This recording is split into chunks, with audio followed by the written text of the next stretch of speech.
ब्रज गोपियों के मन को भी हर रही थी और गोप गणों के ब्रजवासियों के मन का भी हरण कर रही थी।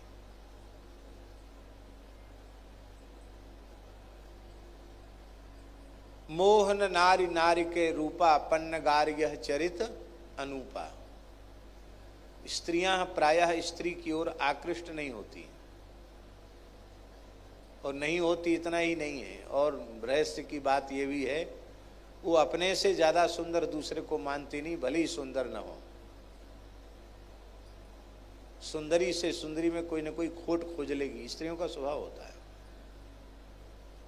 हमारे महाराज जी विनोद में कहते थे, भक्तमाली जी महाराज, कि लंका से पुष्पक विमान चला, किष्किंधा में उतरा, क्योंकि जानकी जी का आग्रह था कि जब विभीषण की पत्नी चल रही हैं तो सुग्रीव की पत्नी क्यों न चलें, तारा क्यों न चलें, रुमा क्यों न चलें, कुछ बानरियां भी चलना चाहिए।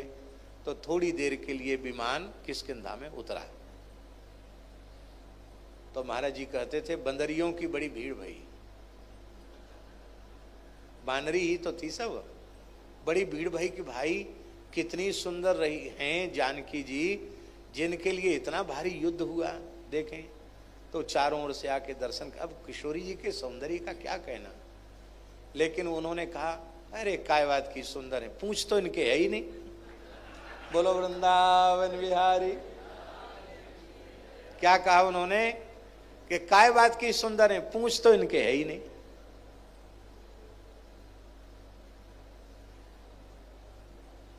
पर यहां आश्चर्य की बात है, मनोहरंतीम वनिताम और ब्रजौकसाम मनोहरंतीम, ब्रजवासी और गोप गोपी सबके मन को हर रही थी वो। उसका कारण ये है कि ब्रजवासी उसे सामान्य स्त्री के रूप में देखे ही नहीं रहे हैं, उसे सामान्य स्त्री के रूप में ब्रजवासी नहीं देख रहे हैं।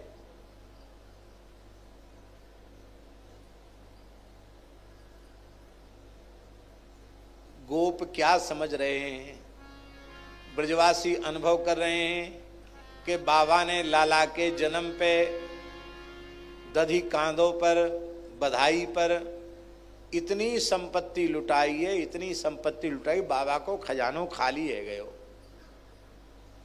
ब्रज में कहें नंद कछु इतनो जो दियो, यह देख कुबेरों की मति बौरी, देखत ब्रज ही लुटाए दियो, न बची बछिया छछिया न पिछोरी।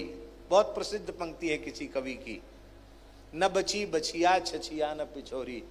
तो बाबा ने लाला के जन्म पे अपनो सर्वस्व लुटाए दियो है। तो ऐसो लगे कि लक्ष्मी मैया बाबा के खजाने भरवे के काज आई है। वो स्त्री देखे नहीं, वो तो लक्ष्मी जी समझ रहे हैं, इसलिए मन उनका उस ओर खींच रहा है। और गोपी क्या समझ रही है, बड़ी विचित्र बात है। गोपी क्या समझ रही है, इसलिए उनका मन आकृष्ट हो रहा है। असम्मतां भोज करेण रूपणीं गोप्यः श्रियं दृष्टुमिवागतां पतिम। दोनों हाथों में पूतना ने कमल पुष्प ले रखे हैं, खिले हुए कमल पुष्प। तो कमल पुष्प ये प्रमाण है कि लक्ष्मी जी हाथ कमला, कमल हस्ता लक्ष्मी है, पद्म हस्ता है। कमला लया पद्म हस्ता भगवती श्री महालक्ष्मी है। जय हो बद्री नारायण भगवान की जय। हमारे आदि बद्री वाले महंत जी आए हैं, पधारो। बस वहीं वहीं वहीं बाबा, ऊपर मत चढ़ो, बिराजो।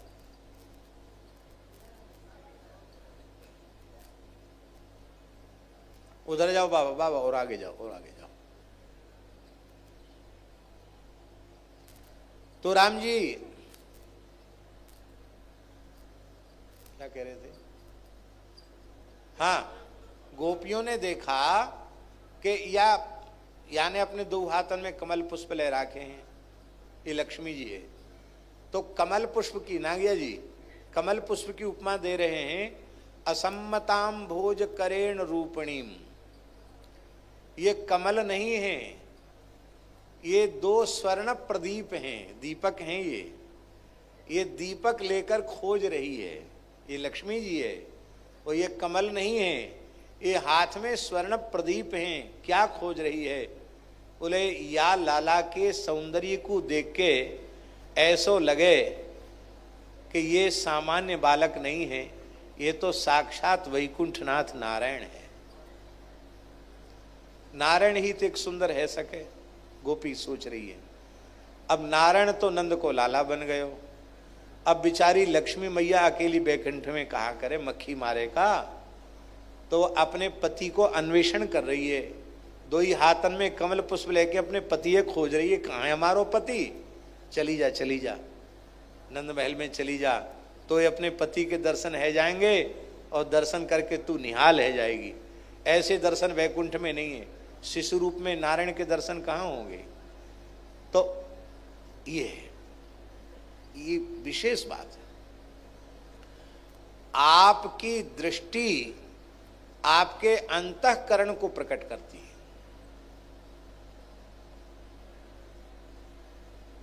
फिर से सुने इस बात को, आपका अंतःकरण जैसा होगा वैसी ही दृष्टि होगी, क्योंकि आंख नहीं देखती है, ये तो केवल गोलक है, रूपक ग्राहक इंद्रिय मात्र है। वस्तुतः देखने वाला तत्व तो भीतर से अंतःकरण, वही नेत्र इंद्रिय का आश्रय लेकर के देखता है, रूपक ग्रहण करता है।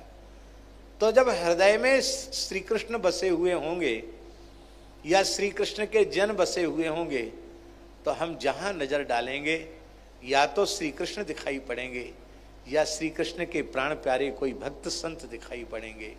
पर हमारे हृदय में यदि संसार बसा हुआ है तो ठाकुर जी के सामने ठाड़े हैवे पेऊ ठाकुर जी के दर्शन नहीं होंगे, संसार के दर्शन होंगे।